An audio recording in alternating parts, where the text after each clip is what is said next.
आज मैं आप लोगों को हमारी दुनिया के हीरो से मिलवाता हूं। आप प्रतीक सिन्हा हैं।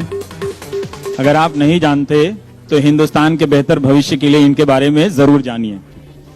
प्रतीक सिन्हा ना होते तो हम न्यूज को फेक न्यूज की तरह, जो फेक न्यूज है न्यूज बनकर चल रहा था, उसे हम समझने का दायरा, तकनीकी या हथियार हमारे पास नहीं आता। आप आइए, आप बैठिए। ये फेक न्यूज नहीं है कि गुरमीत सिंह राम रहीम को 10 साल की सजा हुई है, 10 साल की सजा हुई है उन्हें।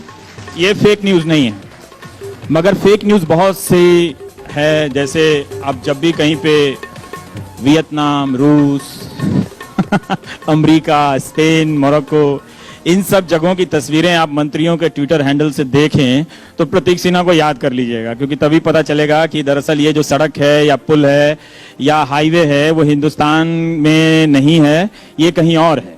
और इस फेक न्यूज ने हमारा बहुत इम्तहान लिया, दुनिया में भी लिया और हिंदुस्तान में भी। बहुत लोग मारे गए हैं इस फेक न्यूज की वजह से, झारखंड में भी और हिंदुस्तान के दूसरे इलाकों में भी। ये लगातार, और ये कर ये रहा है कि हम जो आज ये फुटबॉल मैच खेलते हैं अस वर्सेस देम का, इसको और ये मजबूत करता है, हमें हिंसा के लिए उकसाता है और लगातार ये लोकतंत्र के लिए खतरा बना हुआ है। पूरी दुनिया में इसको लेकर तरह तरह के अभियान चल रहे हैं। स्लीपिंग जायंट एक कैंपेन चलता है जिसमें लोग पता करते हैं कि अच्छा ये बड़े बड़े विज्ञापन दाता हैं और इनका विज्ञापन इंटरनेट से किसी ऐसे साइट में है जो फेक न्यूज को बढ़ावा देता है।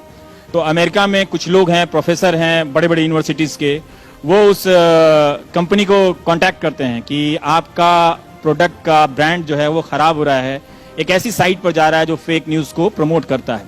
तो बहुत सारी चीजें हैं, इसके बारे में हमें लगातार जानने की जरूरत है। प्रतीक सिन्हा के स्टेज पर आने के बाद ये काम तो सारे न्यूज ऑर्गेनाइजेशन को करना चाहिए था, पर सरकार की खुशामद में अभी फेक न्यूज का दौर चल रहा है, तो प्रतीक उस तरह से सरकार को भी तंग कर देते हैं और न्यूज ऑर्गेनाइजेशन को भी तंग कर देते हैं। तो मेरा पहला सवाल आपसे यही है प्रतीक, कि हिंदुस्तान में और खासकर दुनिया के भी स्तर पर हम इसके बिजनेस मॉडल को जरा समझना चाहते हैं कि खेल क्या है।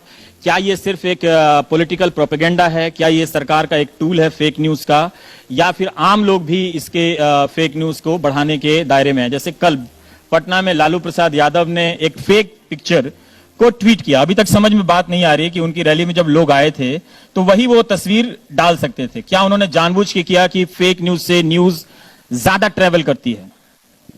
बिल्कुल, फेक न्यूज से डेफिनेटली न्यूज ज्यादा ट्रैवल करती है। अगर आप कल लल्लू जी ने जो फोटो डाला था वो फेसबुक पे काफी बार शेयर हुआ है, और ये पहली बार नहीं हुआ कि जो क्राउड का जो फोटो है फोटोशॉप करके डाला गया है। पहले भी काफी रैलियों में देखा गया है।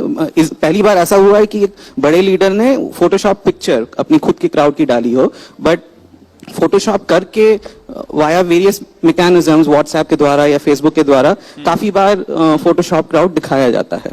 और अगर जो भी रिसेप्शन मिला है, जो आप फेसबुक पे या ट्विटर पे देख सकते हैं कि उनकी इतनी बड़ी रैली हो, इतनी बड़ी रैली हो, वो एक परसेप्शन मैनेजमेंट करने में फेक न्यूज का हाथ है, इसमें हाथ है। हाँ। लेकिन altnews.in जो आपने ये वेबसाइट बनाई, मैं थोड़ा, अभी आपने उस सवाल का जवाब नहीं दिया कि इसका बिजनेस मॉडल क्या है। अमेरिका में भी, हिंदुस्तान में भी लोग किस तरह कमा रहे हैं। एक जो फॉर्मल न्यूज चैनल है, जो लेगेसी न्यूज चैनल जिनको बोलते हैं, जिसमें हम लोग भी आते हैं, उसके प्लेटफॉर्म से जो फेक न्यूज चल रहा है उसके बिजनेस मॉडल में, और जो आम लोग, बहुत सारी वेबसाइट जो बनी हुई है उसके मॉडल में। तो ये मॉडल एक्चुअली शुरू हुआ था मैसेडोनिया में। अच्छा। जब यूएस इलेक्शन हो रहा था ट्रम्प वाला, और मैसेडोनिया में कुछ कुछ बच्चे प्रो ट्रम्प वेबसाइट बनाना शुरू कर दिए। अभी ये होता क्या है कि आप यूएस फेसिंग ऑडियंस के लिए वेबसाइट बनाएंगे और उस पे एडवर्टाइजमेंट डालेंगे, गूगल एडसेंस, ये सब काफी एडवर्टाइजमेंट कंपनीज होती है, और तो उसमें हर क्लिक में 50 सेंट से $2 तक कमा सकते हैं। यानी वो किसी ने ट्रम्प की कोई खबर छाप दी किसी वेबसाइट ने, यूएस में से कोई ऑडियंस ये पढ़ रहा है और पढ़ते पढ़ते ऐड देखा, ऐड पे क्लिक किया तो 50 सेंट से $2 जिसने वेबसाइट बनाई है उसको एक क्लिक से मिल गया। अभी वैसी हर रोज की 10 खबर अगर छापते जाओ तो बहुत ट्रैफिक आता है और बहुत पैसा बनता है। तो वो एक बिजनेस किसी एक इंसान ने शुरू किया मैसेडोनिया में, और वो एक सक्सेस मॉडल बन गया, और बाद में बहुत सारे लोगों ने उसको रेप्लिकेट किया मैसेडोनिया में ही, और बहुत सारा पैसा कमाया। और इसके ऊपर गार्जियन ने पूरी स्टोरी की थी कि कैसे ढेरों डॉलर मैसेडोनिया में जाने लगा फॉर प्रो ट्रम्प वेबसाइट्स, और उसका इलेक्ट्रल इम्पैक्ट तो देखा ही जा रहा है सब जगह, यूएस इंक्लूडिंग। पर इंडिया में भी क्या इसी बिजनेस मॉडल पे चल रहा है या ये एक पॉलिटिकल, क्योंकि जब मिनिस्टर लोग भी फेक न्यूज ट्वीट करते हैं, पॉलिटिशियन भी, तो जाहिर है कि हम सिर्फ उसके बिजनेस मॉडल के रूप में तो नहीं देख सकते। पॉलिटिकल प्रोपेगेंडा एक तरफ होता है, उसमें जैसे अभी वो पॉलिटिकल एम है। अगर लालू जी ट्वीट करते हैं, या रिसेंटली पीयूष गोयल जी ने एक पिक्चर डाला था, अभी छत्तीसगढ़ में जो पीडब्ल्यूडी मिनिस्टर है उन्होंने वियतनाम का ब्रिज का फोटो डाला था, बोला कि रायगढ़ में ब्रिज है। तो वो एक पॉलिटिकल एम है, वहाँ पॉलिटिकल वन अपमैनशिप चाहिए, मगर यानी that is the aim. But जो फेक न्यूज वेबसाइट्स इंडिया में चल रही है, ढेर है, हिंदुत्व.info, postcard.news, ये सब पैसे बनाने के बिजनेस में है। सिर्फ पैसे बनाने के लिए या खास तरह की पॉलिटिकल आइडियोलॉजी को प्रोत्साहित करने के लिए? अगर आप फेक न्यूज वेबसाइट्स देखें तो एक डेफिनेटली एक राइट लीनिंग पॉलिटिकल आइडियोलॉजी है फेक न्यूज वेबसाइट्स में, मेजॉरिटी 95%। बट मुझे ये भी लगता है कि अगर जमाना अलग होता और और कोई आइडियोलॉजी ज्यादा आगे होती तो भी वो लोग फेक न्यूज बनाते। जो भी फेक न्यूज चलती है, क्योंकि वो लोग जान चुके हैं कि अगर आप कुछ भी आज के जमाने में, अभी कुछ भी आप मोदी जी के लिए लिख लीजिए, आर्मी के बारे में लिख लीजिए, योगी जी के लिए लिख लीजिए, तो बहुत चलता है और लोग पढ़ते हैं। कुछ भी लिख लीजिए कि फतवा आ गया, फतवा होगा ही नहीं तो ये फतवा आ गया। और बाद में एडवर्टाइजमेंट क्लिक्स आती है, जैसे मैसेडोनिया के बच्चों ने फिगर आउट किया कि आप कुछ भी लिख लिए, ऐसा कंटेंट लिखिए जो लोग पढ़ना चाहते हैं, जो वायरल आसान से हो सके, बहुत इजीली डाइजेस्टेबल हो, क्योंकि लोगों को कॉम्प्लेक्स चीजें नहीं पढ़नी। At the end of the day आप पूरे दिन काम करके आते हैं, आपके पास कुछ समय होता है एंटरटेनमेंट के लिए, उसमें आप टीवी देखते हो, आपका व्हाट्सएप चेक करते हो। व्हाट्सएप में अभी आप ये देखने नहीं जाओगे कि ये सच है या ये गलत है, वीडियो एक गलत आ गया तो आप ये देखने नहीं जाओगे सच या गलत है। तो जो टाइटल्स होती है स्टोरीज की सबसे भड़काऊ होती है। तो और लोगों का ये साइकोलॉजी है कि जो भड़काऊ टाइटल्स है उसको क्लिक बेट कहते हैं, उस पे ज्यादा क्लिक करते हैं, जब नॉर्मल टाइटल्स पे इतना क्लिक नहीं करते। वैसे ट्रैफिक वो लोग अट्रैक्ट करते हैं। और बाद में हर वेबसाइट में आप देखेंगे कि नीचे की तरफ ऐसे शेडी एड्स रहते हैं, सेमी न्यूड एड्स, और बीच में अलग अलग टाइप की एड्स रहती है, और उसके द्वारा बहुत पैसा कमाते हैं। मैं ये जैसे अभी कुछ दिन पहले, कुछ महीने पहले गार्डियन में एक कॉलमनिस्ट ने लिखा, और फेक न्यूज को लेकर बहुत लोग अलग अलग दुनिया के देशों में, फिलीपींस में एक बिल आया है, काफी सख्त बिल है, अमेरिका के कांग्रेस में भी बिल लाया गया है कि कम से कम व्हाइट हाउस तो झूठ ना बोले, वो फेक न्यूज ना प्रोपेगेट करे। और ऑस्ट्रेलिया में भी वहां की एक स्ट्रेटेजिक पॉलिसी ग्रुप है, उसने दिया है कि ये ऑस्ट्रेलियन डेमोक्रेसी के लिए बड़ा खतरा है। तो वहां बच्चों को और युवाओं को कैसे फेक न्यूज से अलर्ट रहने के लिए टिप्स कैसे दिए जाएं, ये बताया जा रहा है। प्रतीक, हम ये जानना चाहते हैं कि कई बार हम लोग इस धारणा में रहते हैं कि ये हिंदुस्तान है, कितने लोगों के पास इंटरनेट है, शायद हिंदुस्तान के लोकतंत्र को उस तरह से ये प्रभावित नहीं कर रहा होगा जिस तरह से ऑस्ट्रेलिया में ये खतरा हो सकता है या अमेरिका में ये खतरा हो सकता है। तो हमारा नेट का या फेक न्यूज के स्प्रेड का कोई दायरा, कोई स्टडी है आपके पास क्या?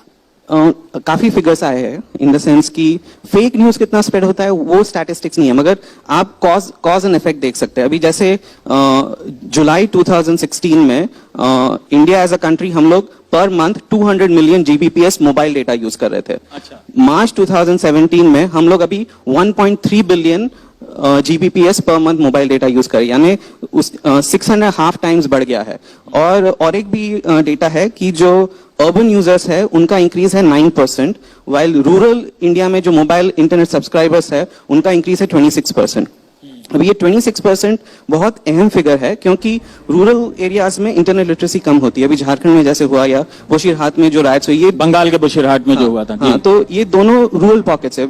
झारखंड में जो एक रूमर चला कि बच्चों को एबडक्ट कर लेंगे अभी, और उसके चलते 7-8 लोग मारे गए। अभी जिन लोगों ने मारा वो लोग हार्डन क्रिमिनल्स नहीं थे, वो लोग रेगुलर मर्डर्स नहीं थे। वो एक फियर साइकोसिस आ गया था कि हम लोग के बच्चों को किडनैप कर लेंगे, और उस चलते उन लोगों ने वो जो किया वो किया। अभी ये इसलिए हुआ क्योंकि वो लोग जो भी उन लोग के व्हाट्सएप इनबॉक्स में आते हैं जो भी मैसेज आता है वो सच मानते हैं कि ये सच बात है और क्रिटिकल आई से नहीं न्यूज देखते। से ज्यादा इस तरह के फेक न्यूज को क्यों सच मान रहे हैं? जैसे अब बड़े बड़े नेता भी झूठ बोल दे रहे हैं कि इतना आया है, एक इंडिपेंडेंट एजेंसी ने ये सर्च किया है, लोग उसको क्यों सच मान लेते हैं?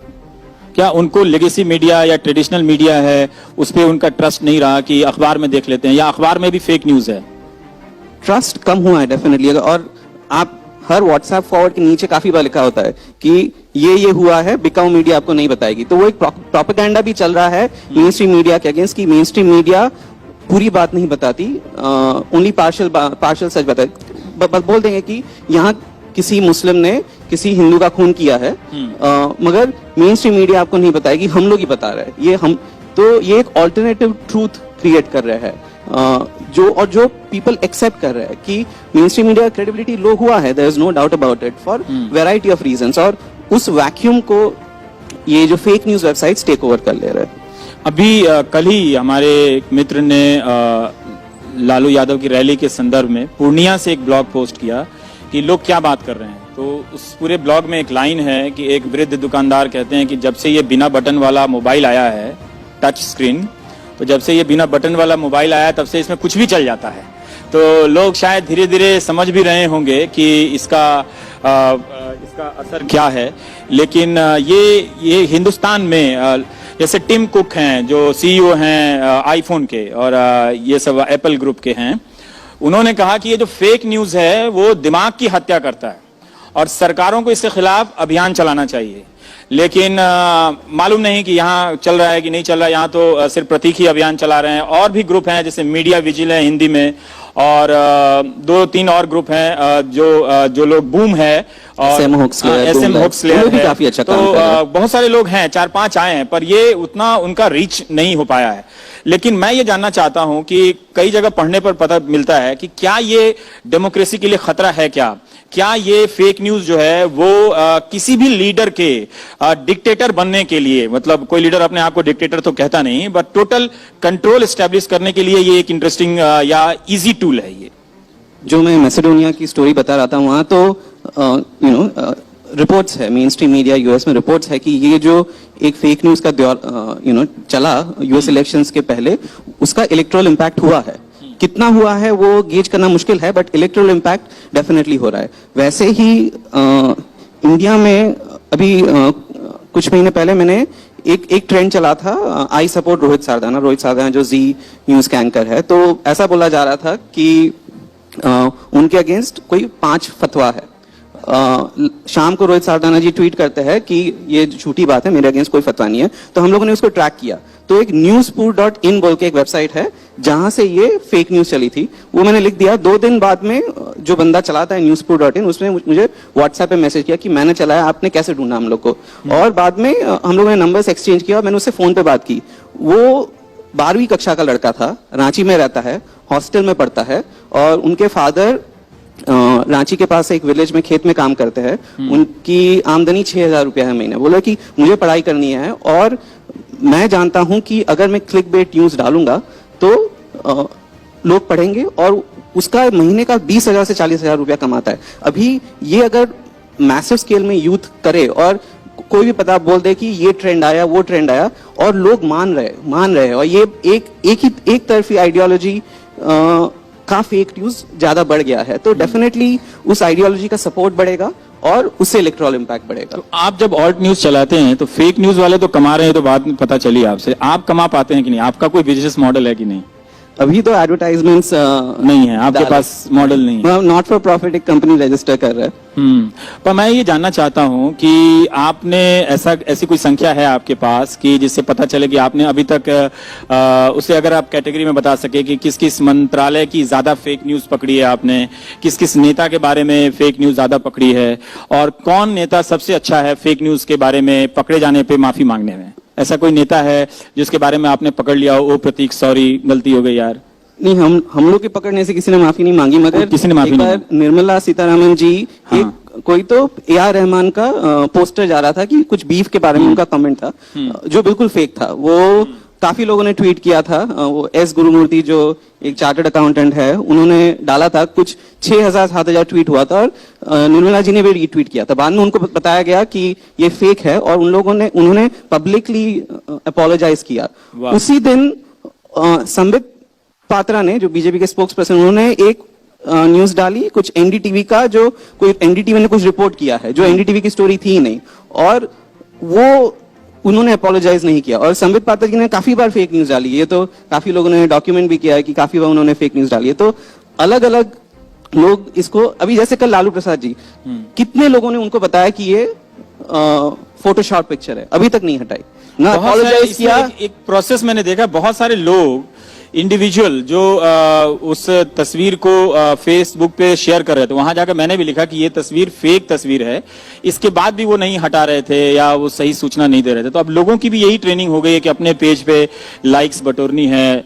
लेकिन उसमें एक क्रिएटिव पक्ष ये दिखा कि जो दूसरे तरीके से काउंटर हुआ, तो भीड़ ऊपर से उतर रही है, उसमें एक पिक्चर मर्ज कर दी जाती है। हाँ, वो एक फोटोशॉप की भीड़ ऊपर से उतरी, ऐसा एक फोटोशॉप पिक्चर आया था। हाँ। पर मैं ये जानना चाह रहा था कि सरकार की तरफ से जो ये फेक न्यूज, आपने कई रिपोर्ट्स पकड़ी गई हैं, होम मिनिस्ट्री ने भी हटाया था। आपने जब होम मिनिस्ट्री ने अपने एनुअल रिपोर्ट में हाँ। एक फोटो डाला था कि ये इंडियन बॉर्डर लाइटिंग का फोटो है, वो एक्चुअली स्पेन मोरक्को का फोटो था, स्पेन मोरक्को बॉर्डर का फोटो था।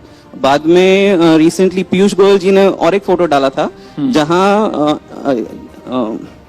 ये कोई एक एनजीओ है, उन्होंने कोल माइन के ऊपर रिपोर्ट की थी, और उसमें जिस एक्टिविस्ट ने एक फोटो लिया था, और जब ये रिपोर्ट आई थी तब पीयूष गोयल जी ने बिल्कुल नकार दिया था इस रिपोर्ट को, because it was a critical report. मगर उसी रिपोर्ट से फोटो निकाल के बेसिकली एक अचीवमेंट प्रोजेक्ट करना चाहा पीयूष गोयल जी ने, बाद में उन्होंने डिलीट भी कर दिया, और वापस उन्होंने कुछ दिन पहले और एक डिलीट किया। आप पहुंचते कैसे हैं कि इस पे रिसर्च करना है, इस फेक न्यूज पे? क्या आपको हर न्यूज फेक न्यूज नजर आती है?